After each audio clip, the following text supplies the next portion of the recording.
Merci beaucoup de m'avoir invité dans vos cercles de réflexion, ce cycle qui est très important puisque c'est un cycle vraiment sur la Terre telle qu'elle est et telle qu'elle sera. Et je vais vous parler des questions de migration parmi les autres thèmes que vous avez choisis pendant à peu près 1 heure, disons, 1 heure, 1h10. Puis ensuite, on aura toute une place pour vos questions parce que c'est un sujet très, très controversé, comme on l'a vu, et donc qui malheureusement est menacé par le populisme qui s'étend sur de nombreux pays européens. Et il y a eu une sorte de politisation du phénomène depuis les années 80. Alors je ne vous parlerai pas seulement de la France, même si ça va être un aspect important bien sûr, mais d'abord je vais commencer par la dimension mondiale pour vous situer le phénomène à l'échelle, je ne sais pas si vous m'entendez bien, vous situez le phénomène à l'échelle mondiale. J'ai apporté quelques cartes de mon atlas des migrations, de différents atlas, d'ailleurs certaines sont plus ou moins lisibles, j'ai choisi les plus lisibles pour les amener ici. Là vous avez une vision un peu mondiale des migrations. Ce qui s'est passé dans les années 1990, ça a été une sorte de généralisation de l'entrée en mobilité. Pendant longtemps, on avait des quantités de régions du monde où les gens circulaient très difficilement. On ne pouvait pas sortir de Chine, on ne pouvait pas sortir de l'URSS, des démocraties populaires, très difficilement. Et même dans les pays du Sud, les pays, donc les États avaient des réticences à donner des passeports parce qu'ils craignaient que les gens qui partent risquent de déstabiliser leur pays. Et à partir des années 90, on a une généralisation de l'accès à un passeport. Ça veut dire qu'on a pu sortir, sauf qu'il est devenu à l'époque, beaucoup, et encore aujourd'hui d'ailleurs, beaucoup plus difficile d'entrer quelque part. Donc on a une sorte de contradiction, face à une contradiction qui est droit de sortie, mais pas de droit d'entrée.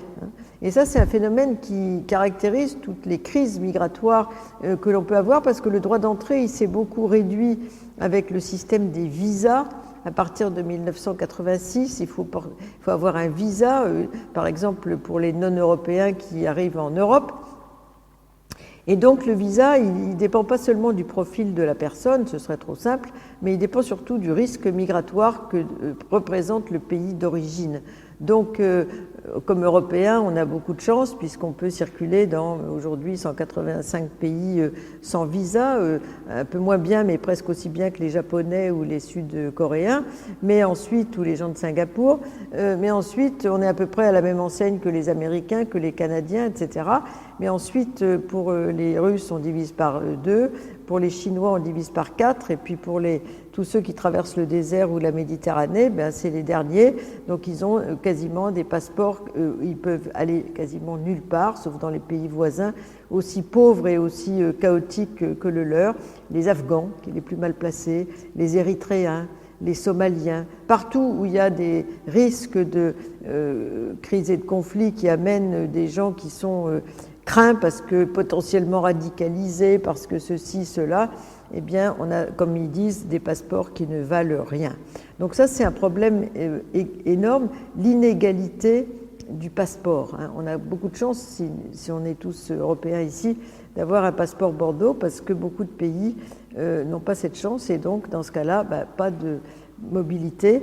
Il faut passer par les passeurs et tout ça, et c'est très dangereux. Il y a eu un film récent que je vous invite à aller voir qui est Io Capitano, qui a été fait par Matteo Garrone, qui est celui qui avait fait le film sur qui s'appelle sur la Camorra napolitaine, en Gomorra, et donc qui donne une idée de la réalité de la traversée du désert et de la Méditerranée. Donc je vous invite à aller le voir, c'est vraiment au cœur de nos sujets. Donc en fait, ce système migratoire mondial dans lequel on est, droit de sortie mais pas droit d'entrée, c'est l'inverse de ce qu'on avait longtemps au XIXe siècle et même au début du XXe siècle.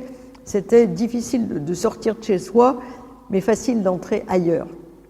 C'était difficile de sortir de chez soi dans certains pays parce que la population était considérée comme une ressource, notamment une ressource agricole, fiscale, militaire, et donc les pays puissants dont on partait étaient des pays qui voulaient se débarrasser de leur minorité qu'ils considéraient comme indésirable, mais les autres, il fallait qu'ils restent, surtout pour faire le service militaire. Je pense par exemple récemment aux Portugais qui n'avaient pas de passeport sous Salazar parce qu'il fallait les garder pour faire la guerre au Mozambique et en Angola, donc ils traversaient les Pyrénées. Il ne faut pas oublier que la plupart des Portugais sont venus de façon irrégulière et ensuite, comme ils sont entrés dans l'Europe, ils ont eu la liberté de circulation.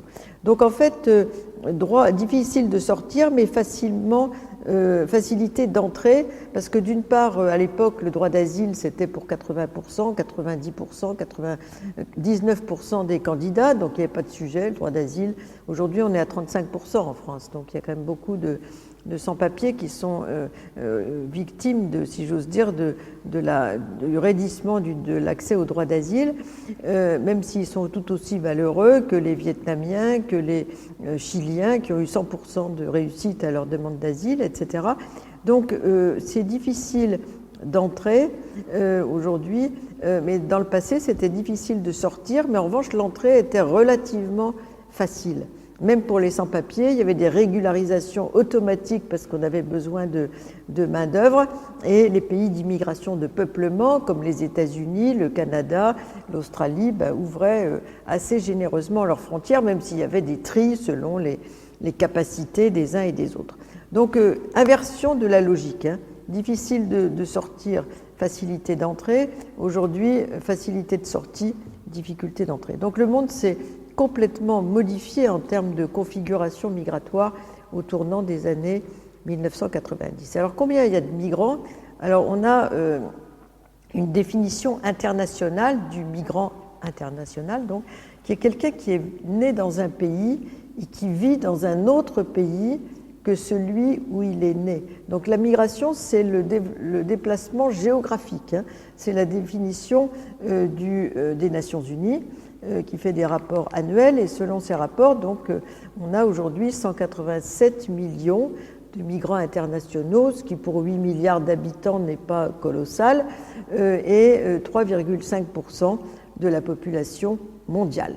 Donc en fait, la migration, c'est un phénomène qui a toujours accompagné l'histoire de l'humanité. Ce que certains oublient parfois, l'idée de l'autochtonie, puisque malheureusement notre débat en ce moment est truffé d'idées reçues, n'existe pas. Un pays comme la France a 25% de sa population qui a un grand-parent ou un arrière-grand-parent étranger, ou plusieurs même.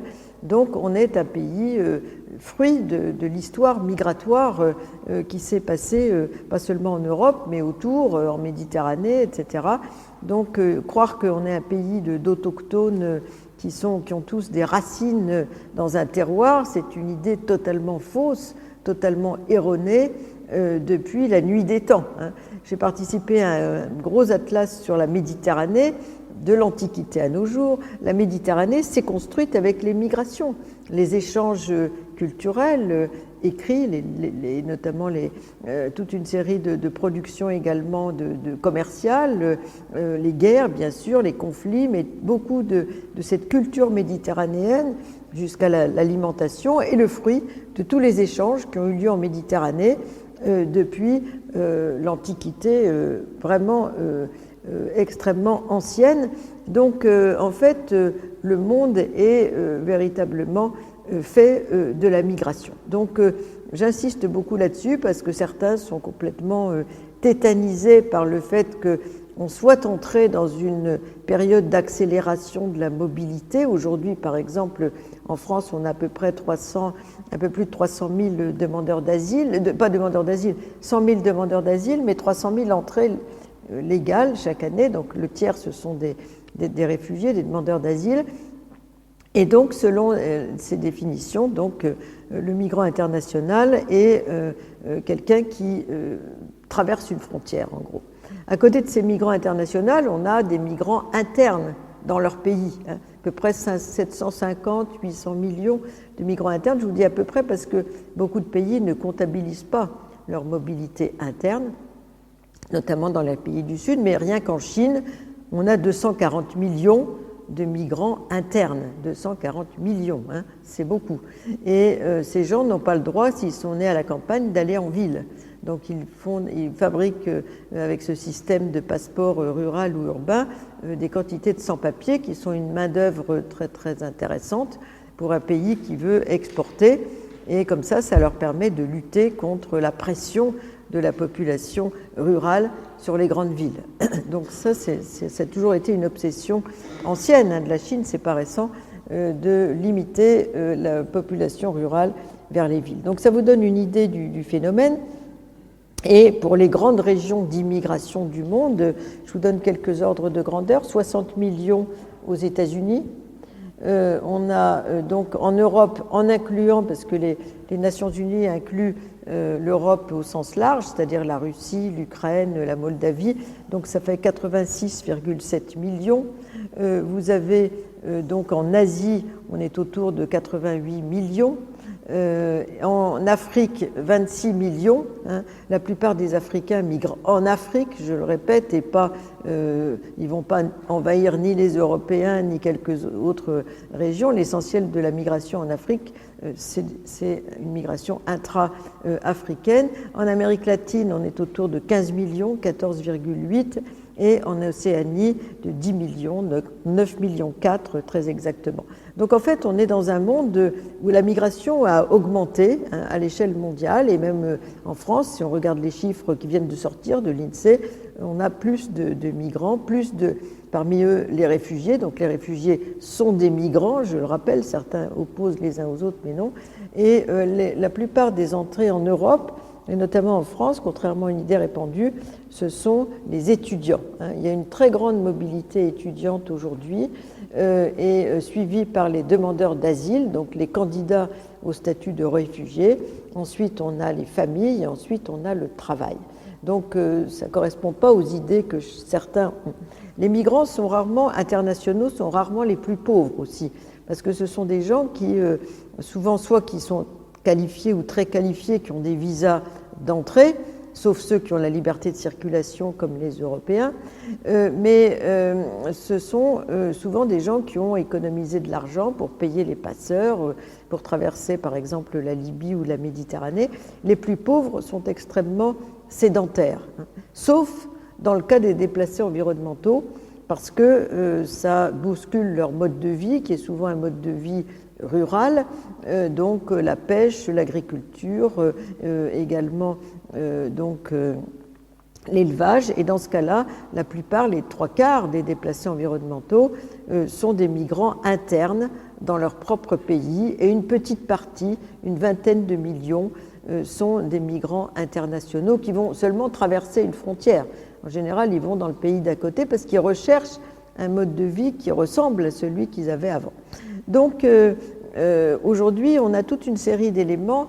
Alors aujourd'hui aussi, je voulais préciser qu'il y a autant de migrants au nord de la planète qu'au sud. Si vous prenez l'équateur, voilà, vous avez 140 millions de migrants en gros au nord et 140 millions au sud, parce que si vous additionnez les migrants sud-nord plus nord-nord, qui sont moins nombreux, mais il y a beaucoup d'étudiants, de stagiaires, de qualifiés, de tout ça, eh bien, vous avez 140 millions. Et au sud, aujourd'hui, d'ailleurs, qui sont en train de dépasser le nord, on a surtout donc des migrants sud-sud, pour beaucoup des réfugiés, victimes des crises et des conflits, des gens qui vont travailler au sud, du sud au sud, en général c'est plus simple, en général il n'y a pas besoin de visa, et puis des migrations aussi nord-sud, qui sont moins nombreuses, qui sont ce qu'on appelle les seniors au soleil, des gens comme vous et moi, mais qui décident de vivre à moins cher et dans des conditions de climat plus agréables.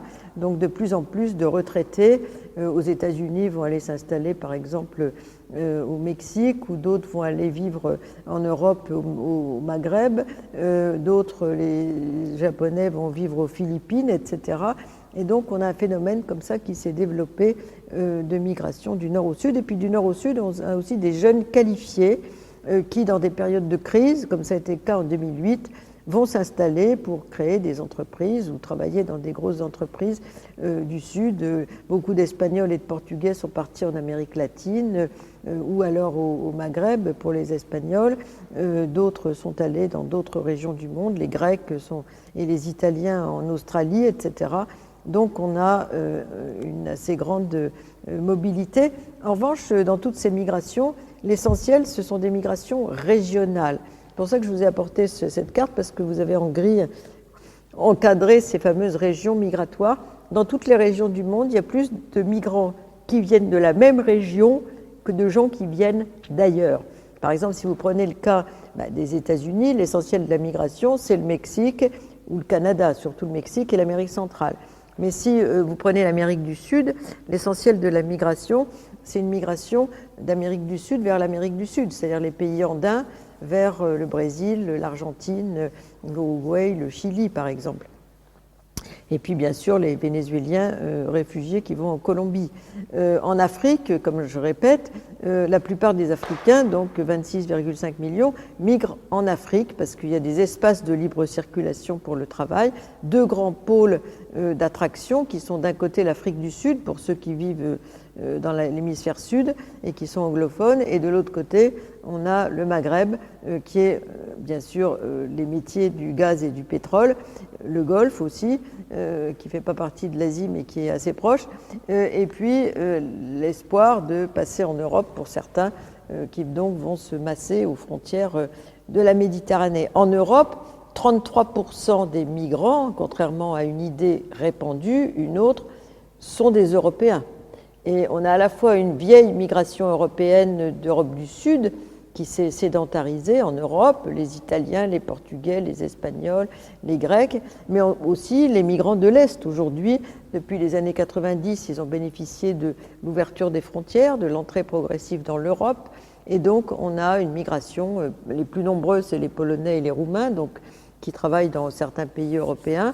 Et puis les Ukrainiens, il ne faut pas oublier que ceux qui sont partis récemment, depuis 2022, ont parfois rejoint d'autres qui étaient venus depuis longtemps travailler en Europe. Pareil pour les Moldaves. Donc, et sinon, l'Europe, elle est dans un face-à-face méditerranéen où l'essentiel des migrations vient de la façade sud de la Méditerranée, beaucoup plus que de régions plus lointaines. Donc, surtout le Maghreb, mais aussi pour certains pays, la Turquie. Il ne faut pas oublier que la Turquie est le premier pays d'émigration en Europe. On a 4,5 millions de Turcs en Europe. Ils sont suivis par les Marocains, qui sont autour de 4 millions environ. Donc, ça, c'est les plus nombreux. Et puis, on a, pour certains pays seulement, compte tenu des liens, des Égyptiens, par exemple, qui vont travailler en Italie. On a d'autres destinations pour telle ou telle nationalité. Mais dans l'ensemble, la migration en Europe, c'est la rive sud de la Méditerranée, plus les Européens. En Russie, qui est la quatrième destination migratoire au monde, après les États-Unis, l'Europe, le Golfe, eh bien, l'essentiel viennent des anciennes provinces et les États d'Asie centrale et du Sud-Caucase, donc surtout l'Arménie, l'Ouzbékistan, le Kazakhstan, le Tadjikistan, etc., qui constituent une main-d'œuvre pour les grandes villes de Russie. Et en Asie, l'essentiel de la migration est asiatique, il ne faut pas l'oublier, donc c'est quand même un gros morceau puisque c'est 86 millions environ, et donc on a des pays de départ, des pays d'accueil, le Japon qui résiste à la migration mais qui est dépendant de la migration pour des raisons démographiques, par exemple la Corée du Sud, Hong Kong, également Singapour, toutes ces régions sont des régions d'attraction si j'ose dire. Et les régions de départ, c'est l'Inde, c'est la Chine, c'est les Philippines, l'Indonésie, etc. Donc on est dans une région de grande mobilité migratoire. Et en Australie, depuis les années 60, les Australiens ont abandonné le rêve de l'Australie blanche parce que ça ne marchait plus. C'est un pays qui a eu beaucoup de mal à se peupler, il ne faut pas l'oublier, une colonie britannique. D'abord, ils ont ouvert les prisons parce qu'il n'y avait personne qui voulait y aller. Et puis ensuite les ports, pour avoir aussi des femmes. Et puis ensuite, donc ils ont eu des colons britanniques à la fin du 19e siècle. Et ensuite, progressivement, d'autres sont venus pour des métiers, la vigne, etc., les Grecs, les Italiens. Mais après, il n'y avait plus grand monde. Donc l'essentiel de la migration aujourd'hui qui vient en Australie, ce sont des gens qui viennent d'Asie. Donc on est dans un contexte d'accélération de la mobilité, même si ce n'est pas l'invasion, ce n'est pas non plus le grand remplacement. le grand remplacement, il existait dans le monde. Il existait, par exemple, en Amérique du Nord et du Sud, hein, le remplacement des Indiens par les Européens. Donc ça, c'est vraiment du grand remplacement, effectivement. Mais ailleurs dans le monde, on ne peut pas vraiment parler de grand remplacement parce que les migrants représentent une petite partie de l'ensemble de la population. En Europe, par exemple, la moyenne de la présence immigrée, c'est 10%. Hein. En France, on est 10,2%, donc ce n'est pas non plus des chiffres. On est dans la moyenne européenne, hein. 13,5% en Allemagne, qui est le premier pays d'immigration par le nombre de ces migrants. Mais la France est le plus ancien pays d'immigration en Europe, puisqu'elle a commencé son histoire migratoire au milieu du XIXe siècle pour des raisons de main-d'œuvre, de manque de main-d'œuvre. Donc voilà un peu quelques ordres de grandeur. Et la migration, on ne l'arrêtera pas. C'est-à-dire l'idée qu'on va faire la guerre aux migrants, qui est le programme de certains partis politiques, malheureusement, dans divers pays européens, c'est une idée totalement fausse, parce que c'est une tendance du monde. Hein. L'entrée dans la mobilité qui, au Sud, est considérée comme une forme de modernité. Hein. Modernité pour des jeunes qui ne sont pas les plus pauvres, mais qui sont sans travail, souvent scolarisés, et qui se disent qu'ils ne pourront pas réaliser leur projet de vie dans leur pays parce qu'il y a la guerre, parce qu'il n'y a pas d'emploi, parce que le régime est corrompu, parce qu'il y a des offres limitées pour des diplômés, etc. Pour des femmes, ça peut être la radicalisation religieuse, donc l'impossibilité de vivre librement, etc. Et donc tous ces phénomènes où une culture très extrêmement rigoureuse, une jeune femme qui est enceinte doit quitter de toute façon, donc elle prend le bateau pour traverser la Méditerranée. Donc tous ces phénomènes expliquent, disons, la fuite de toutes ces personnes. Et aujourd'hui, autrefois on disait c'est le facteur d'attraction qui fait venir les gens, mais aujourd'hui c'est le facteur de répulsion chez eux qui les fait partir, le facteur push, si j'ose dire. Hein. C'est-à-dire ils sont poussés hors de chez eux par les conditions de vie qu'ils ont dans toute une série de pays.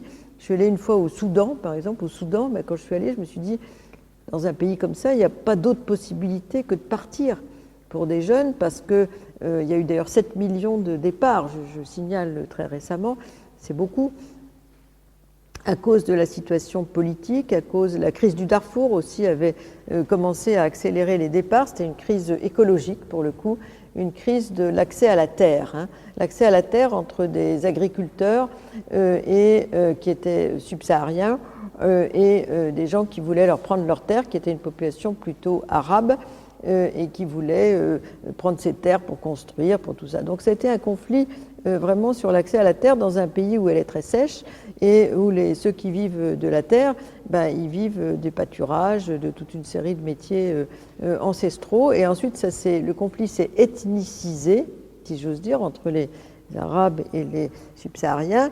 Et ensuite, donc, c'est devenu une sorte de guerre civile dramatique au Darfour. Et une partie d'entre eux sont partis au Tchad, d'autres sont allés se réfugier en Égypte. Et puis maintenant, l'autre catastrophe, celle-ci n'étant pas complètement terminée, ça a été la création du Sud-Soudan, qui n'est pas viable en réalité.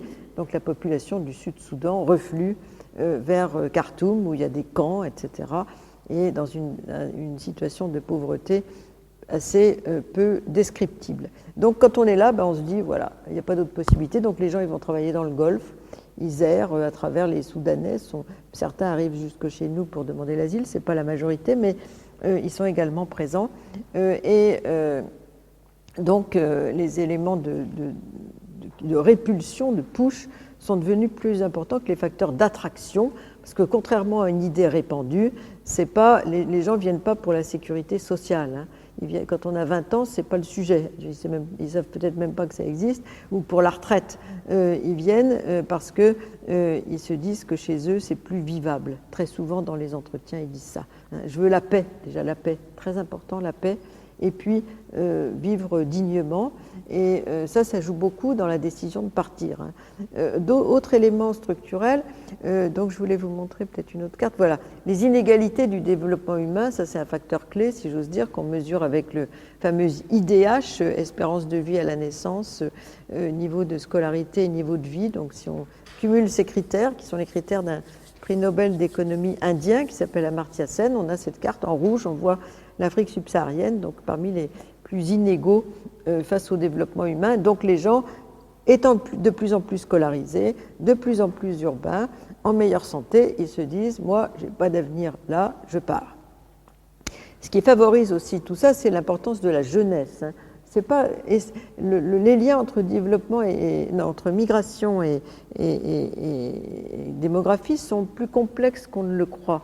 Parce qu'en fait, c'est pas nécessairement la très grosse natalité qui va favoriser les départs, contrairement à une autre idée reçue, parce que pour qu'il y ait des départs, déjà, il faut que les gens soient informés, qu'ils connaissent des passeurs, etc. Donc les réseaux sont très importants. La langue parlée aussi. On ne va pas dans un endroit où on ne parle pas du tout la langue. L'importance des diasporas, des gens de la même nationalité, qui sont des familles, des gens connus, qui sont installés ailleurs, là où on veut aller aussi, ça joue beaucoup. Et surtout les réseaux de l'information et de la communication, le portable, la télévision, toute une série d'éléments qui donnent à voir d'autres possibilités. Donc il y a une sorte de rêve, l'idée de l'odyssée du voyage est très importante et aujourd'hui donc ça joue. Mais en même temps, la démographie a aussi une part bien sûr dans la migration, mais ce n'est pas le plus important, mais ça joue parce qu'il y a des pénuries de main-d'œuvre. En Europe, on vieillit aujourd'hui, l'âge médian qui sépare en deux la population en Europe. Faites l'exercice quand vous sortirez d'ici, vous avez autant de chances, peut-être le quartier n'est pas représentatif, mais de rencontrer des gens. Allez au marché, là, vous verrez, je suis sortie par le marché, vous verrez peut-être, il y a autant de gens de plus que de moins de 42 ans. C'est l'âge qui sépare en deux parties égales la population. Dans les années 50, c'était 28 ans en Europe. Au Maghreb, c'est 25 ans. En Afrique subsaharienne, c'est 19 ans. Donc le Sud est plutôt pauvre, pas entièrement, mais plutôt pauvre et jeune.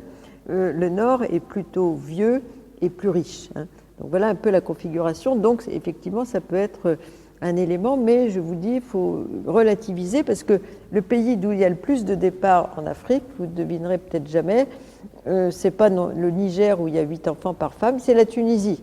La Tunisie, c'est un pays où Bourguiba avait essayé de mettre les femmes à l'école, avec succès d'ailleurs, et avait commencé des politiques de planning familial. Donc il n'y a pas beaucoup d'enfants en Tunisie, il y a 2,4 à peu près, à peine plus que dans certains pays européens. Donc c'est le plus grand pays en relation avec sa population de départ, donc à l'échelle de toute l'Afrique. Autre exemple, l'Inde et la Chine, 2 milliardaires en population, 1,4 milliard environ. Le taux de migration, alors il y a beaucoup de Chinois à l'extérieur parce que la Chine est très peuplée, mais en fait le taux de migration est faible au regard de l'importance de la population. Parce que quand le pays est grand, il y a déjà des ressources plus ou moins importantes. En Chine, on n'a pas le droit d'aller à la ville si on est rural, sinon on est sans papier dans son pays. Mais en Inde, eh bien aussi, il y a d'autres possibilités que de quitter son pays. Donc il y a le taux, il y a 37 millions d'Indiens à l'étranger, mais c'est peu pour 1,4 milliard. Donc le lien entre démographie et migration est à discuter. C'est vraiment du cas par cas. Mais ce qui compte aussi, c'est les liens. S'il n'y a pas de liens transnationaux, il n'y a pas de migration. On peut être très très pauvre au milieu de son champ, dans un endroit complètement paumé. Les gens, ils ne vont pas partir. On ne part pas beaucoup d'ailleurs des îles du Pacifique qui sont menacées par la montée des eaux. Certains ont commencé à s'installer dans d'autres îles, mais ils ne sont pas chez nous, ils ne seront jamais chez nous au cours du XXIe siècle. C'est une idée fausse, mais en réalité, ils vont rester dans leur région parce qu'ils vont chercher à vivre dans ces endroits paradisiaques mais pauvres et menacés par la montée des eaux. Donc en fait, la migration, c'est beaucoup plus complexe que riches, pauvres, jeunes, vieux, grosses populations vers des endroits qui sont de moins en moins peuplés. Et alors l'Europe se vieillit, comme vous le savez, comme la Russie, comme le Japon. Il y avait un rapport qui avait été fait par le patron de la démographie à l'ONU et qui avait été intitulé en anglais dans le Herald Tribune The Great Replacement, le grand remplacement, parce qu'il avait fait des scénarios, ça n'avait aucune valeur, disons, d'analyse. Il disait, par exemple, si on veut répondre aux besoins du marché du travail, premier scénario. Deuxièmement, si on veut avoir autant d'actifs que d'inactifs, deuxième possibilité. Troisième possibilité, équilibrer la pyramide des âges, on a besoin de... Voilà, c'était ça. Mais ça a été repris par un idéologue de l'extrême droite qui s'appelle Renaud Camus, qui a remplacé l'idée du grand remplacement socio-économique, qui était l'étude de l'OCDE, de l'ONU, par le grand remplacement culturel. Alors c'est un vieux thème, hein, c'est pas M. Zemmour qui a inventé la chose, c'est un vieux thème de l'extrême droite, notamment de l'Action française, il ne faut pas l'oublier, l'idée que la civilisation européenne se meurt, sous l'influence bien sûr des nouveaux arrivants, et qui était exploitée ensuite dans les années 30 par ceux qui étaient ce qu'on appelait les déclinistes. Les gens disaient notre civilisation est fichue à cause des barbares qui viennent nous envahir, ces barbares qui ont reconstruit la France, entre autres, hein, après la Première Guerre mondiale, et aujourd'hui dont on ne parle plus parce qu'il y a d'autres barbares qui sont venus. Hein. Les Italiens, les Polonais étaient très très mal considérés dans le passé. Et donc, c'est un vieux thème de l'extrême droite, mais qui vit encore. On l'a vu avec les présidentielles, mais par exemple, en 1985, en novembre, le Figaro Magazine avait sorti un dossier qui s'appelait « Serons-nous encore français dans 30 ans ?» Et sur la couverture, il y avait une Marianne voilée, donc en noir, qui suggérait l'islam, bien sûr, et la mort de l'Europe. Et il y avait un essayiste proche du Club de l'Horloge, qui est le think tank à l'époque du Front National, qui racontait une fiction que la France serait envahie à l'époque par des gens du Bangladesh, parce que c'est un pays très pauvre, où il y a une natalité importante qui débarquerait à Saint-Raphaël, et que ce serait la fin de notre civilisation. Donc, pour ça, je dis ça pour relativiser les effets disons, de la démographie. Les fractures, qui ne sont pas seulement des fractures démographiques, mais qui sont des fractures politiques. Il ne faut pas oublier qu'au sud du monde, on a peu de démocratie économique, etc., sociale. Tout ça, ça joue beaucoup. Souvent, la migration, c'est une sorte d'assurance, hein, d'assurance dans des pays qui n'en ont pas, qui vivent dans le chaos permanent. Donc les transferts de fonds aident à affronter ces incertitudes, des incertitudes qui sont économiques. Le chef de famille est en chômage. La santé, il y a beaucoup de pandémies plus ou moins importantes au sud. Il y a également l'insécurité politique, on a eu plusieurs coups d'État en Afrique il n'y a pas longtemps, donc tout ça, ça crée éventuellement non seulement de l'incertitude, mais des réfugiés. Et toute une série d'incertitudes donc culturelles avec l'évolution des mœurs, etc. Donc les gens veulent envoyer de l'argent, et aujourd'hui 555 milliards de dollars selon la Banque mondiale, 555 milliards chaque année sont envoyés par les migrants du monde entier vers leur pays d'origine. Donc c'est pas de l'argent qui va aller à l'État, parce que ça va dans les familles. Donc ça permet de mieux vivre et surtout de faire un peu de développement local dans les associations qui collectent ces fonds aussi à des fins de développement local. Ça peut être l'eau, ça peut être la scolarisation, ça peut être un dispensaire, ça peut être... Il y a quelques associations qui sont très versées dans tous ces pays vers le développement local. Et donc les pays d'origine ont besoin bien sûr des migrations. Difficulté de circuler, comme je vous dis, avec les passeports. Là on voit la hiérarchie et puis ceux qui sont au bout de la file, j'y reviens pas, mais également les passeurs. Les passeurs sont des agents de migration. Et si on va de la campagne à la ville, ça accélère le phénomène migratoire. Par exemple, le continent africain, en 100 ans, sera passé dans les années 50 de 70% de ruraux à 70% d'urbains en 2050. Hein. Des villes comme Lagos et quelques autres sont des méga villes. Et à la ville, il y a des petits boulots qui permettent de gagner de l'argent. Il y a les passeurs qui vont proposer le grand voyage, et donc ce phénomène est tout à fait important et mondialisé parce que les gens n'ont pas de visa, c'est tout le problème. Ensuite, les crises et les conflits, on en a eu des quantités, donc ces crises et les conflits, ces conflits, on a eu des millions de gens qui sont entrés en situation de demandeurs d'asile. Je vais donner quelques chiffres. En fait, l'Afghanistan, 6,5 millions de gens ont quitté l'Afghanistan. Il y en a qui sont venus, repartis, aujourd'hui ils continuent à repartir. Et les premières arrivées aujourd'hui en France encore de demandeurs d'asile, c'est les Afghans. 65% d'entre eux obtiennent l'asile. Ensuite, on a eu la Syrie, les Syriens. Le même chiffre, 6,5 millions de Syriens ont quitté leur pays, sauf que la Turquie en a accueilli 4 millions, un peu plus de 4 millions à la demande avec un accord avec l'Union européenne en 2016, mais aussi le Liban, 1 million. La Turquie, c'est 80 millions d'habitants. L'Europe, qui a 457 millions d'habitants, moins le Royaume-Uni, donc 457 maintenant, eh bien, elle a accueilli 1,2 million de Syriens.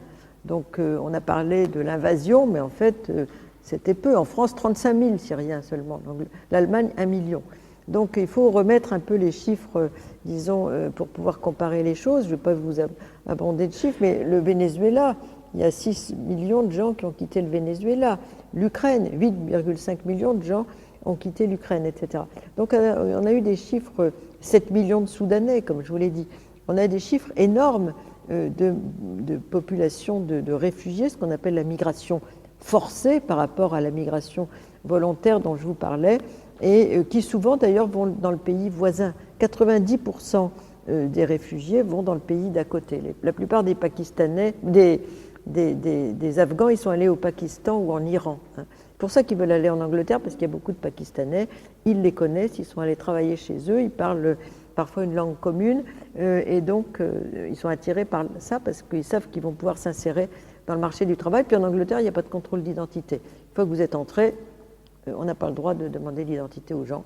C'est l'habeas corpus, donc c'est très rassurant pour les sans-papiers, ils ne peuvent pas être renvoyés chez eux. Ensuite, on a d'autres éléments donc, qui expliquent ces phénomènes. L'entrée de la mobilité de tout l'Est de l'Europe vers l'Ouest. Il ne faut pas oublier que le Brexit s'est fait sur le bruit de la concurrence avec les Anglais dans les régions pauvres du Royaume-Uni. Et donc, l'ennemi, c'était le Polonais, alors qu'ils ont beaucoup de gens qui viennent du Commonwealth, mais les gens du Commonwealth, ils sont électeurs. Ça change tout. Ils peuvent être électeurs et éligibles à toutes les élections. Il y a même des lords qui sont nommés, qui viennent du Commonwealth pour montrer la diversité, qui est un thème très important chez eux. Et donc, comme ils sont électeurs, on les soigne un petit peu. Donc, on a dit, ça c'est nous, puis les autres c'est eux. Eux, c'est les Européens du continent qui sont venus chez nous nous envahir depuis 1990.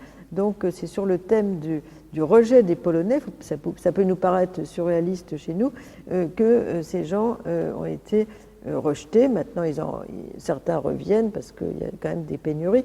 Et puis l'Europe a besoin quand même d'immigration à cause, et ça c'est attractif, des pénuries de main-d'œuvre. Aujourd'hui, il y a des quantités de secteurs, pas seulement des secteurs non qualifiés, mais des secteurs qualifiés. Les médecins, par exemple, les déserts médicaux et des informaticiens, notamment pour la maintenance informatique dans les entreprises, etc., qui sont complètement dépendants de la migration. Les pays touristiques d'Europe, notamment les plus au sud, sont complètement dépendants d'une main-d'œuvre qui vient de partout, qui peut être. Et puis les métiers du care, les soins à la personne. Plus on vieillit, les gens qui sont dans le 4e âge, ils sont très dépendants de ces femmes qui viennent des Philippines, qui viennent de différents pays en fonction de la langue qu'elles parlent aussi. On n'a pas beaucoup de chinoises dans ces secteurs parce qu'elles ne parlent pas d'autres langues, mais il y a tous ces phénomènes qui... Et puis le bâtiment, il suffit de regarder quand on se promène dans la rue qui coule, par exemple, le goudron. C'est très dangereux. Il n'y a que des Africains subsahariens qui font ce boulot-là parce que même les autres ne veulent pas. Et donc, c'est extrêmement dangereux.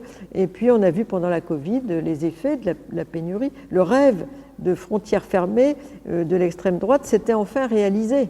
Et on a vu que ce n'était pas aussi génial que ça, parce qu'en fait, il y avait des tas de choses, des métiers qui n'existaient plus, les métiers des services notamment, Et puis le ramassage des fruits et légumes pendant le printemps 2020 qui a été chaotique. On n'avait plus, alors, en Espagne, il n'y avait plus de ramasseuses de fraises parce que c'est des femmes marocaines qui font ce travail-là.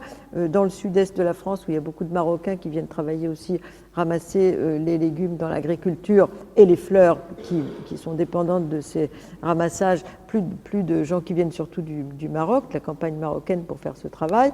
Ensuite, en Allemagne, c'était les asperges. Je ne savais pas qu'on produisait tant d'asperges en Allemagne et que c'était des Ukrainiens qui ramassaient les asperges, mais il n'y avait plus de ramasseuses ou de ramasseurs d'asperges. On avait toute une série de métiers qui avaient complètement disparu. Et puis dans les pays qui sont très fermés à l'immigration, comme la Hongrie, eh bien, ils ont discrètement fait venir des gens des Philippines pour garder les personnes âgées dans les situations où il n'y en avait plus. Donc le rêve de frontières fermées, en fait, dans un monde qui est complètement interdépendant, ne fonctionne pas, surtout si ce monde est en proie à un déclin démographique et à des pénuries structurelles de main-d'œuvre. Donc les frontières se sont fermées. Je prends l'exemple de l'Europe, mais on pourrait en prendre d'autres. Et puis il y a des pays qui sont des pays de passage, comme la Libye par exemple. C'est dramatique ce qui se passe en Libye. Et ce qui me frappe beaucoup, c'est l'indifférence d'une grande partie de la population. L'Europe a conclu des accords très importants avec la Libye. Les gens de Bruxelles, je ne sais pas s'ils sont au courant, mais ils ont dit on va former des gardes-côtes libyens. Les gardes-côtes libyens, c'est des passeurs en uniforme dans la plupart des cas. Et donc, il y a un film que j'avais vu, que vous avez peut-être vu, Io Capitano, qui est sorti, comme je vous l'ai dit, mais on voit la traversée de la Libye avec les réductions en esclavage, les gens qui sont enfermés, d'autres qui sont violés, battus, etc. C'est innommable ce qui se passe en Libye. Puis une fois qu'ils quittent le territoire, après il faut traverser la Méditerranée. Et les gardes-côtes tirent bien sûr dans les bateaux et essayent de les ramener vers la Libye pour faire de la main-d'œuvre pas chère, bien sûr. Et on a eu l'an dernier, on a eu 3000 morts en Méditerranée quand même, l'an dernier. Donc ça veut dire que chaque jour, et en 2022, le même chiffre. Ça veut dire que chaque jour, on a 365 jours, on a des morts en Méditerranée, très nombreux, dans une très grande indifférence aussi sur ce qui se passe en mer, malgré les efforts de bateaux de sauvetage comme SOS Méditerranée et autres. Ensuite, là, c'est les morts. Et puis la Russie, donc une grande région de migration que je voulais vous montrer, je crois. Voilà. Et puis donc, la France, on va y revenir, on parlera aussi de la loi. Mais je voulais insister sur d'autres aspects structurels. En Russie, la dimension démographique est très très importante puisqu'ils ont le taux de mortalité des pays du Sud et le taux de natalité des pays du Nord, donc la croix russe, comme on dit. Ils perdent 2 millions de personnes chaque année, ce qui n'est pas simple en cette période de guerre. L'Afrique, donc, avec beaucoup de mobilité, notamment liée aux réfugiés, mais aussi au travail, pas l'oublier. Le Golfe, donc, grande région d'attraction. La Turquie, qui est à la fois un pays de départ vers l'Europe, mais un très grand pays d'accueil aussi, de la part de tous les gens qui souffrent de ces conflits du Proche et du Moyen-Orient. Et ça se poursuit. Ils ont à peu près 4 millions de gens sur leur territoire et il y en a 4 millions 5 qui sont en Europe, des Turcs. Ensuite, le Golfe, l'Inde, donc, avec des phénomènes d'apatridie entre le Bangladesh et la Birmanie, des populations musulmanes d'origine qui viennent de Birmanie, mais qui ne sont pas considérées comme birmans dans la constitution qui définit les ethnies constitutives de l'État, qui essayent de se replier vers le Bangladesh, qui ne les considère pas non plus comme faisant partie du Bangladesh. Donc on a 6,5 millions d'apatrides, entre autres dans cette région. La Chine, la plupart des Chinois sont dans le monde entier, mais ils sont surtout quand même autour de la Chine, ce qui n'est pas très original, mais c'est une tradition ancienne. Et puis, je voulais vous montrer donc l'Australie. Les Philippins, c'est un pays où il y a plus de gens à l'extérieur qu'aux Philippines, et ils vivent essentiellement, ils sont dépendants, rentiers des migrations qui leur sont envoyées. Et puis, les États-Unis, donc on est dans à peu près comme l'Europe, dans un face-à-face avec l'Amérique latine. Et à l'horizon 2050, il y aura sans doute plus de minorités constitutives de la population américaine que de gens qui sont les blancs initiaux. Maintenant, le Mexique devient aussi, comme le Maroc, comme tous les pays du Maghreb, une région de départ, mais aussi d'accueil, de transit, avec autant de trafic d'ailleurs et de dangers qu'en Libye, puisqu'il y a les cartels de la drogue qui se mêlent au passage. Donc, les Caraïbes, qui sont une grande région de mobilité, l'Australie, où il y a beaucoup de migrants, c'est un peu différent du système européen, parce que comme les États-Unis et le Canada, ce sont des pays d'immigration d'installation. C'est-à-dire, si on va en Australie, on est considéré comme quelqu'un qui veut rester et comme futur citoyen. Donc l'accès, c'est le droit du sol, l'accès à la citoyenneté donc est rapide si vous arrivez en Australie, et pour ceux qui sont nés sur le territoire australien, ils sont australiens le jour de leur naissance. Et c'est un pays qui a un système de sélection selon des quotas de qualification, de langue, d'âge, etc., comme le Canada, pas comme les États-Unis. Et donc, en Australie, aujourd'hui, on a donc une politique qui reste relativement accueillante pour les gens qui sont sélectionnés, mais en revanche, ils ne veulent pas de réfugiés, parce qu'ils ont des quantités de candidats à l'asile qui viennent de pays pauvres. Donc les réfugiés sont maintenus sur des îles qui sont des micro-États qu'ils payent. Et après, souvent, ces gens sont enfermés, d'ailleurs, dans ces micro-États pour ne pas recevoir chez eux de réfugiés. Il y a eu un très gros durcissement de la politique migratoire australienne depuis ces 20 dernières années.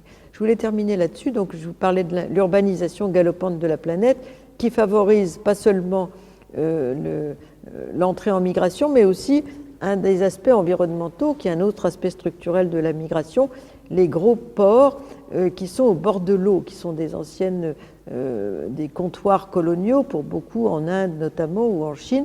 Et donc les populations les plus pauvres habitent dans les parties basses de ces ports, comme Calcutta, comme d'autres. Et donc il y a un danger de montée des eaux dans ces régions, notamment portuaires, très important. Le pays le plus menacé, c'est le Bangladesh. Le Bangladesh, la capitale est un confluent, un delta. Donc on a le Gange et le Brahmaputra. Et c'est le premier pays au monde menacé par les montées des eaux et les déplacés environnementaux qui se déplacent à l'intérieur du Bangladesh pour l'essentiel. Autre phénomène, là, les transferts de fonds, comme vous pouvez voir, les déplacés environnementaux, donc qui sont surtout au sud du monde. Alors certains disent c'est le nord qui pollue, c'est le sud qui reçoit les effets du réchauffement climatique. C'est un peu plus complexe parce que le sud aussi, aujourd'hui, produit beaucoup de gaz à effet de serre, surtout dans des pays qui n'ont pas beaucoup d'infrastructures, il n'y a pas beaucoup de transports en commun. S'ils existent, ils sont dangereux, etc. Donc la question aussi du réchauffement au sud est un sujet tout à fait important.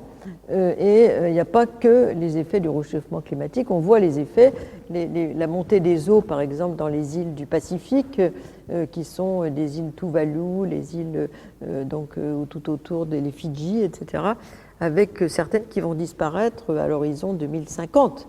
Donc certaines îles ont déjà acheté d'autres îlots inhabités pour installer leur population. D'autres ont négocié de pouvoir s'installer en Nouvelle-Zélande, par exemple. Et c'est un sujet très important aussi aux Maldives. Les Maldives qui ont fait une fois un conseil des ministres sous les eaux pour montrer combien ils étaient menacés de disparaître avec la montée des eaux. Et puis toute une série de côtes qui vont bien sûr être envahies par les eaux. Je parle du Bangladesh, mais d'autres. La partie basse des grandes mégapoles d'Asie est très menacée aussi, celles qui sont au bord de l'eau. Et puis quelques îlots aussi des Caraïbes. Ça, c'est un élément du réchauffement climatique. Le dégel aussi. Alors, c'est pas très peuplé, les parties de la région arctique, mais aujourd'hui, on voit des gens qui vont vers des endroits, disons, plus chauds au Canada et en Russie. Donc, c'est un phénomène, effectivement, qui risque de faire disparaître, d'ailleurs, ces populations et leur culture.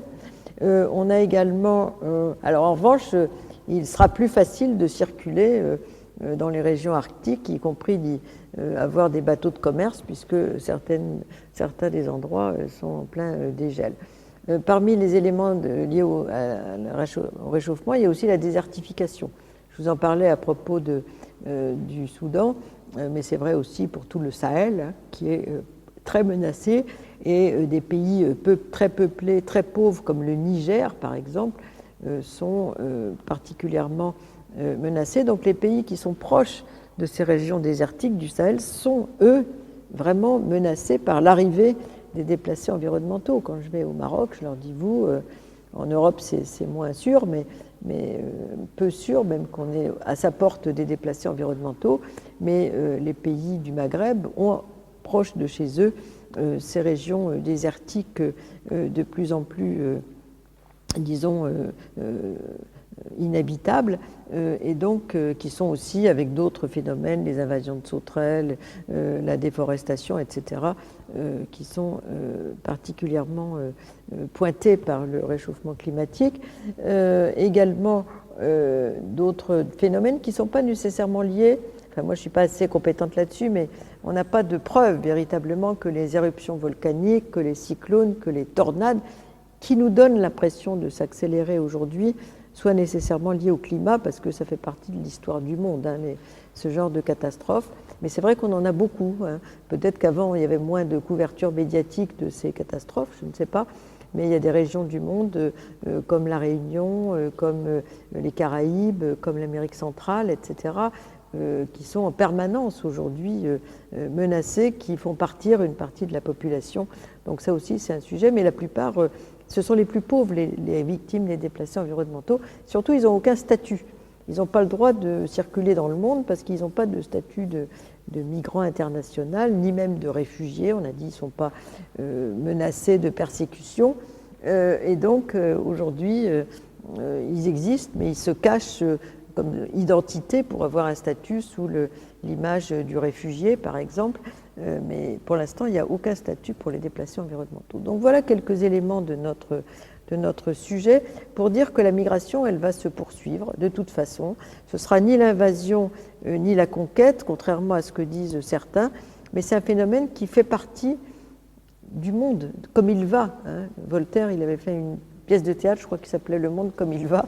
Ben, c'est exactement ça, le monde comme il va. Il a les questions d'énergie, les questions environnementales, les questions de migration. Et donc l'idée qu'on peut, avec son seul pays et ses frontières, arrêter la migration, c'est une idée complètement fausse, dangereuse. Et on consacre en Europe énormément d'argent au contrôle des frontières. Il y a un rapport de la Cour des comptes qui est sorti récemment qui s'étonnait qu'on consacre autant d'argent au contrôle des frontières et si peu à l'intégration. Hein, parce que ça pompe tout le budget européen concernant la migration, hein, Frontex, toute une série d'opérations de contrôle qui sont menées en Méditerranée. C'est un coût considérable pour un résultat quasiment nul, je le dis franchement, parce que la migration, elle n'a cessé d'augmenter malgré tous ces instruments qui ont été mis en place entre les années 85 et 2000. Pour contrôler les frontières européennes, mais ça n'a pas beaucoup d'impact. Et la plupart des formules qui continuent en boucle, le pacte européen sur l'immigration et l'asile vient d'être adopté fin décembre, mais on met toujours comme remède les politiques de retour, les politiques d'externalisation des frontières, on fait des accords avec les pays autour de l'Europe, les politiques de développement ou donc les accords de réadmission, tout ça, ça a très très peu d'impact. Parce que aujourd'hui, notre ministre de l'Intérieur était fier, parce que le reste avait un peu été censuré par le Conseil constitutionnel, qui pourrait continuer à pratiquer des expulsions, mais le taux de reconduction, c'est 12,5%. On ne peut pas expulser tout le monde parce que certains sont des mineurs, certains sont des déboutés du droit d'asile qui viennent de pays pour lesquels la situation est telle qu'on ne peut pas les renvoyer chez eux. Même sur l'Afghanistan, aujourd'hui, on renvoie quasiment personne. Hein. Les centres d'accueil de la Croix-Rouge ou autres, ils disent les gamins, ils ont autant d'OQTF dans leur pantalon que quelqu'un qui vient du supermarché. pour eux, ça vaut rien. Ils savent très bien qu'ils ne seront pas reconduits parce qu'on ne va pas reconduire vers l'Afghanistan. Vers le Soudan, il y a quand même des hésitations à reconduire, etc. Donc, et quelques autres pays qui sont même le Venezuela. Donc, en fait, dire qu'on va reconduire 100%, ce qui était sa première annonce quand il a lancé en 2022 son projet de loi sur l'immigration, c'est complètement fallacieux. Soit il fait semblant de prendre les électeurs pour des ignorants, soit lui-même il ne connaît pas la réalité de ce phénomène. Donc dire qu'on a gagné parce qu'on pourra techniquement prononcer des expulsions, mais les mettre en œuvre, il faudrait déjà, ça coûte 3 000 € à peu près une reconduction, donc c'est peu probable. Alors pour en revenir à notre actualité, puisque ça tombe bien, si j'ose dire, il y a eu la loi telle qu'elle va être promulguée qui vient d'être censurée en partie. 40% des articles ont été censurés par le Conseil constitutionnel, soit donc 35 articles sur 86 dans l'état actuel. Alors d'une part, il y a des éléments qui ont été censurés parce que ce qu'on appelait, je ne connaissais même pas le terme, même si j'ai fait du droit il y a longtemps, mais ce qu'on appelait les cavaliers législatifs, c'est-à-dire sur les projets qui étaient donc faits, il y avait l'idée ou les propositions, selon que ce soit le gouvernement ou le Parlement, en fait, il y avait beaucoup de mesures sociales qui obéissaient à l'idéologie de la préférence nationale.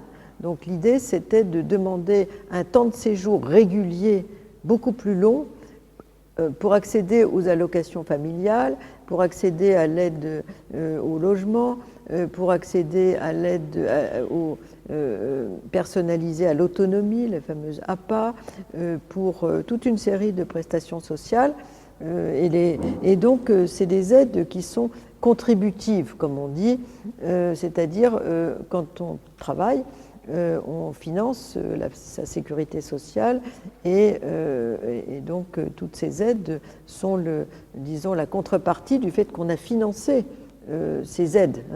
Et donc c'était totalement une rupture d'égalité des droits par rapport à ceux qui travaillent et qui ont donc droit à la sécurité sociale, à l'aide au logement, toute une série d'aides. Donc ça a été totalement supprimé, heureusement, parce que ça mettait en situation de pauvreté beaucoup d'enfants et de familles monoparentales. Si toutes ces aides disparaissent, c'est assez dramatique. Donc ils avaient calculé que 700 000 enfants aujourd'hui risquaient de perdre leurs droits si le projet avait été adopté avec tous ces éléments de préférence nationale pour l'accès à des prestations sociales, et aussi parce que c'était c'était pas le sujet. Le président du Conseil constitutionnel, Laurent Fabius, a rappelé que les politiques sociales, c'est pas la loi sur l'immigration. Donc tout ça a été supprimé. Supprimé également certains éléments ont été. Alors il y a eu aussi les cautions qui étaient demandées pour les étudiants étrangers. Il ne faut pas oublier qu'en France, le premier flux d'entrée en termes de chiffres chaque année, c'est les étudiants. Ça permet aux universités, je connais le problème, d'afficher une internationalisation de leur profil, de faire des échanges interuniversitaires et des Erasmus selon les cas. Ça permet aussi à des jeunes de pays pauvres de pouvoir faire une partie de leurs études chez nous. Ça contribue au rayonnement de la langue française et de la culture française, etc. Donc c'était une stupidité absolue. Et les chiffres, les montants d'inscription avaient été multipliés par 16 pour les étudiants étrangers. Donc c'était une aberration totale. Ça a été également supprimé. Ensuite, le durcissement des conditions du regroupement familial, qui avait été fortement rehaussé, a été supprimé. Également, donc les restrictions d'accès aux prestations sociales, comme je vous l'ai dit. Le délit de séjour irrégulier. Il n'y a plus de délit de séjour irrégulier en France depuis 1999. Donc là, on revenait fortement en arrière. Les restrictions au droit du sol, j'avais écrit un article dans Le Monde le 23 décembre là-dessus. En France, depuis 1998, on est revenu à une vieille tradition française depuis 1889, qui est l'équilibre droit du sol, droit du sang. Et c'est un progrès qui a été instauré dans cette loi à la fin du XIXe siècle pour être plus inclusif, pour faire des Français avec les étrangers à l'époque, puisqu'on manquait de naissances et de main-d'œuvre, et surtout de soldats éventuellement. Donc on avait élargi les gens, aux gens qui étaient sur notre territoire, dont les enfants étaient nés sur le territoire, la possibilité d'accéder à la nationalité française. Et ça avait été élargi pour l'accès au vote, etc., tout au long du XXe siècle, sauf pendant la loi Pasqua de 1993 qui demandait une démarche volontaire pour devenir français. Et cette démarche volontaire, elle avait été introduite comme thème par le Club de l'Horloge qui avait lancé le thème des Français malgré eux, des Français de papier, etc., en 93. Donc on restreint, pour des gens qui sont souvent des petits récidivistes, plus qui n'ont pas fait la démarche, on supprime l'accès à la nationalité française. Donc ça a été, c'était l'inspiration de l'extrême droite, elle était encore là, cette idée. C'est le rêve de l'extrême droite de supprimer complètement le droit du sol dans un pays où il y a un Français sur 4 qui est issu de l'immigration. Et donc, ça n'a pas été retenu, donc il n'y a plus de restriction du droit du sol. Je signale que la plupart des pays en Europe ont adopté notre système d'équilibre droit du sol, droit du sang, dans la plupart des pays entre 1990 et 2000. Donc nous, on serait revenus très loin en arrière, alors qu'on avait été les premiers à proposer ce système dans les pays européens qui étaient droit du sang plutôt, à cause de leur conquête par Napoléon qui avait introduit le Code civil et donc le droit du sang. Et on a également supprimé les quotas d'immigration qui étaient assez dangereux parce que ça risquait de faire des tris selon les nationalités, même si c'était l'idée des besoins de main-d'œuvre.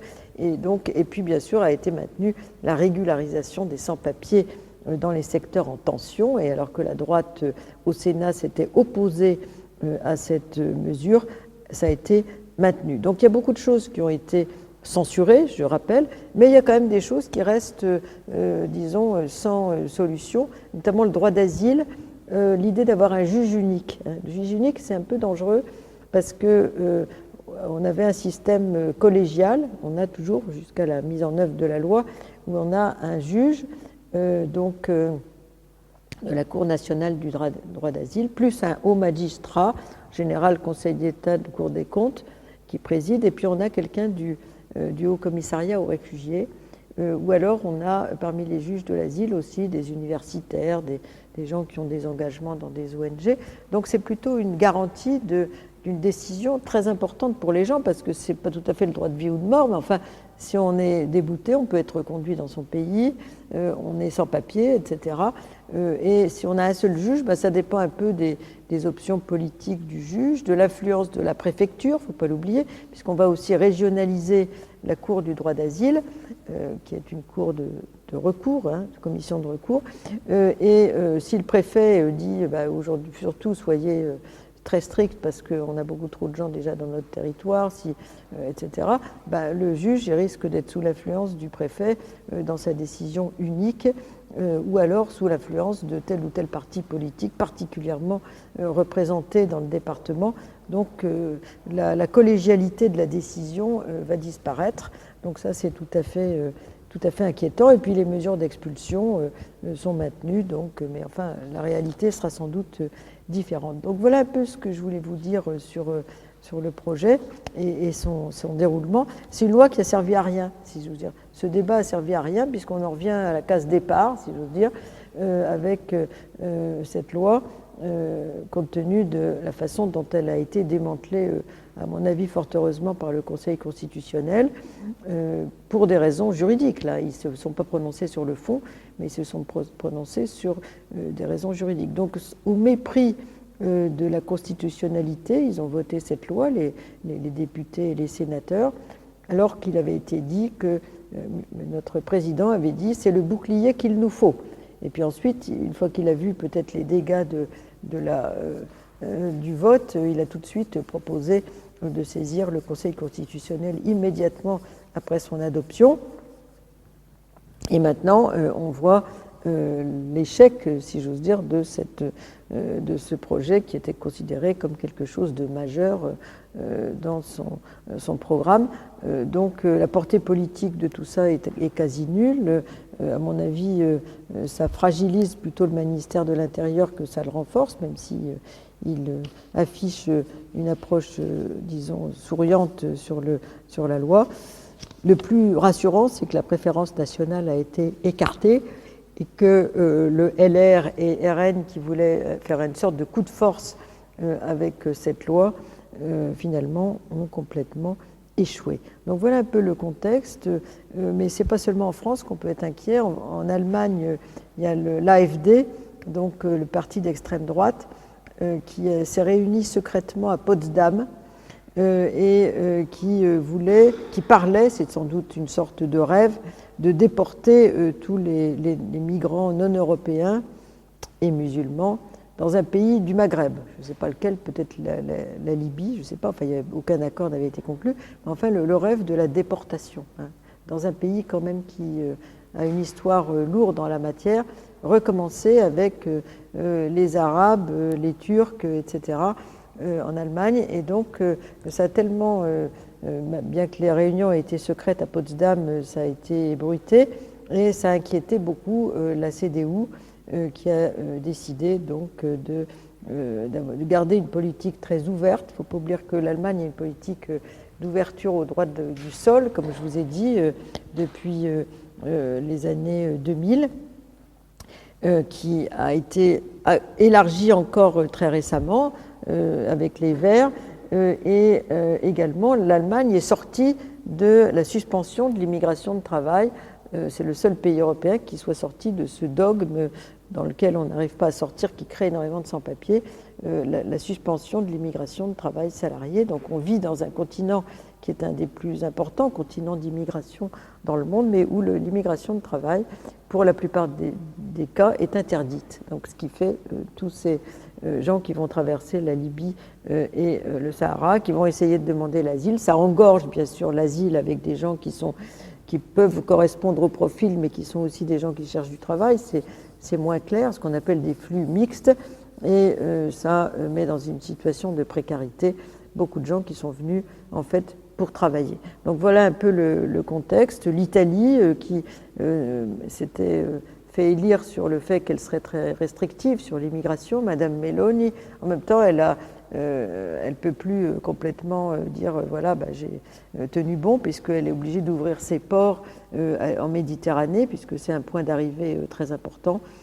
Donc l'Italie en fait maintenant est un peu de mèche, si j'ose dire, avec l'Union européenne pour avoir une politique restrictive, mais en même temps elle est obligée d'accueillir au minimum les gens qui sont en perdition en Méditerranée et qui sont amenés notamment par les bateaux de sauvetage comme SOS Méditerranée. La Hongrie, qui est toujours très, très fermée, qui a mis des vétos à beaucoup de décisions, qui a fait traîner le pacte européen sur l'immigration et l'asile, mais en même temps qui fait venir de façon subreptice des gens dociles des Philippines pour faire les métiers qui sont ceux des migrants. Donc on est dans une très grande hypocrisie en la matière, comme vous pouvez l'imaginer. Et puis l'Angleterre qui a échoué, M.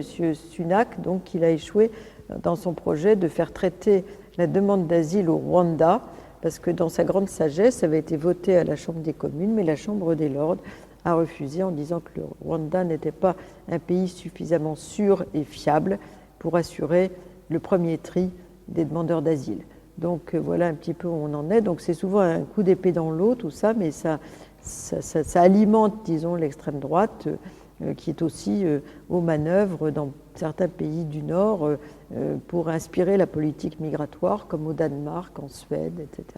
Donc il y a une sorte de courant populiste qui a imposé un peu son prêt-à-penser migratoire à l'ensemble des pays européens, avec plus ou moins d'intensité, et puis des gens qui meurent à Lesbos parce que le gouvernement grec ne se hâte pas de donner des statuts de réfugiés à ceux qui sont sur les îles et qu'on ne veut surtout pas voir arriver sur la partie continentale de la Grèce. Donc voilà un peu le contexte, mais j'aurais tendance à dire que c'est d'une certaine façon c'est vain, parce que ces phénomènes de toute façon sont inscrits dans la mobilité du monde et ne vont pas s'arrêter parce que tel ou tel pays ou telle ou telle région a déclaré qu'il allait faire la guerre, il va falloir faire la guerre aux migrants et qu'il fallait absolument une politique de fermeture qui, pour l'instant, se traduit par une montée des entrées un peu partout en Europe. C'est pas massif, hein, c'est une montée régulière, lente et continue des entrées